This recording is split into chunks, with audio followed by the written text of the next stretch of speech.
Bonjour, bienvenue au French Tech Podcast. Welcome to the French Tech Podcast, recording here at the Asia Startup Summit organized by the French Chamber of Commerce and La French Tech Singapore. Very happy to welcome Louis-Alban from Wynd, General Manager Asia. Welcome. Thank you very much. I'm really happy to be here.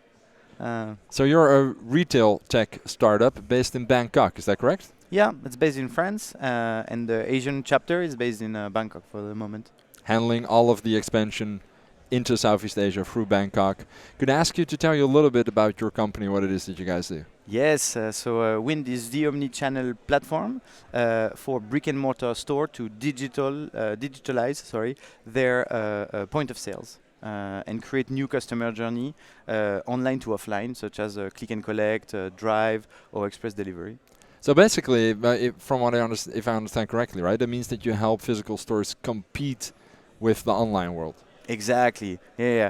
The growth of e-commerce has been so strong that traditional retailers are kind of losing a lot of market.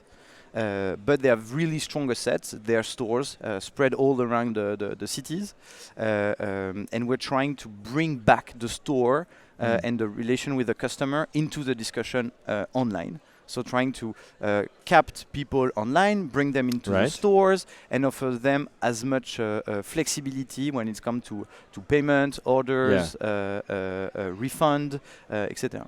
To really make it into an integrated experience. Exactly. Yeah, the idea is people don't wait for you to be online and to ask for a refund in the stores. Right now, they're expecting that everything is possible, but the problem of retail is the legacy IT that cannot compete with e-commerce IT because they're natively omnichannel, they're natively tech and customer-centric. And they don't have stores, so less of a problem. So we're trying to bring digital tools to offer a seamless journey, whatever you want to do. If you want to order online, get delivered to your place, or get delivered into a shop, try at home, pay later, bring back the product in any other shop, get refunded, and stuff like that. Right. That's really a whole other shopping experience. I think it's very interesting, especially here in Southeast Asia, right? A lot of opportunities, a lot of potential. So the region's growing, 5% on average GDP growth year over year for the last couple of years. Retail is a big part of that growth. And the ecosystem here, and this is just my impression, right? So correct me if I'm wrong, is a little bit different. Malls are still a really big thing here, right? Stores are still a big thing here compared to Europe, for example, where I sometimes get the impression that the pressure on retail, online versus physical retail, is a little bit further down the line. What are your impressions on these differences between the two markets? Yeah, it's true. There's a boom in e-commerce, obviously, worldwide, in Asia as well, with a big company like Alibaba, Lazada, growing a lot in the area. But there's still the importance of experience, of shopping experience. Exactly, is key. Here in Asia, as you said, the mall is a part of your social life. Right. That we're not used to. I went to the Philippines and they spend their weekend in a mall. With their family, and most of Asian countries has a same habit. They love to go to the mall. They can shop, they can eat. They have AC. They go to the cinema. They have AC. It's very warm here. Exactly.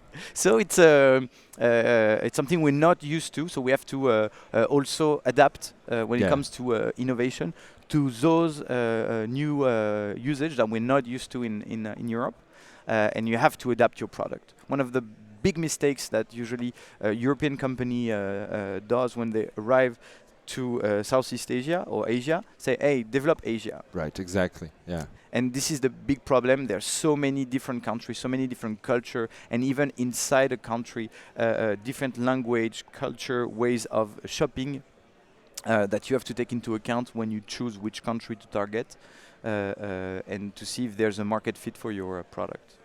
Well, you quickly touched on the climate aspect of all of this, right? How malls are still a thing here. Do you think in Asia, because of the fact that it's so much warmer and more humid here, that malls are more protected, for example, in the U.S., where we've seen them go away, right? That we've seen them go out of business, malls, on a massive scale because of online retail.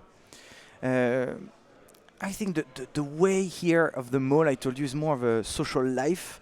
So they are transforming the mall a way we have never seen in other parts of the world, especially in China, where you would have in a mall an art gallery, you would have a co-working space, a co-living space, meeting places. This is something that is incredible. I've had business meeting for lunch in a mall, where absolutely, yeah. a romantic dinner into a mall that I'm not used to. I work in a mall, so yeah, co-working, co-living, exactly. like you mentioned, in Thailand, in Chiang Mai, for example, you have street food inside the mall. So they're really trying to bring new experiences with the comfort of the modern life. So they're really, really good at transforming themselves and bringing new experiences. Everything inside the same place, so you can stay as much as you want. And we think there's a big opportunity because the more you shop, the more you have bags. Right. Yeah. Which is complicated. Where you could go shopping, get delivered later on when you're back at your place, so you don't need to have all your bags together. You can pre-order, for example. That's something we do with Sodexo in Europe that we want to do here. Is, for example, pre-order various meals from various restaurants. But eat together in the same. If your family or your kid want a McDonald's, your wife wants a Starbucks coffee, instead of going to all the shops, then you can pre-order and get it all reunited in one. So this is the type of premium services that people are expecting in malls. Then it really becomes a whole seamless experience with as less friction as possible, and I think that's really the way going forward, right? That's the future of retail. Yes, because this is already what people are doing. Yeah. You're always with your smartphone, you're in the physical world, but always on your smartphone in the digital world. And so you're not expecting that, not being able to join the two. Yeah. Here, for example, there's a big trend about mobile payment. Wallets and stuff like that. So in China, if you go with a credit card, they look at you like, what? You have to have WeChat.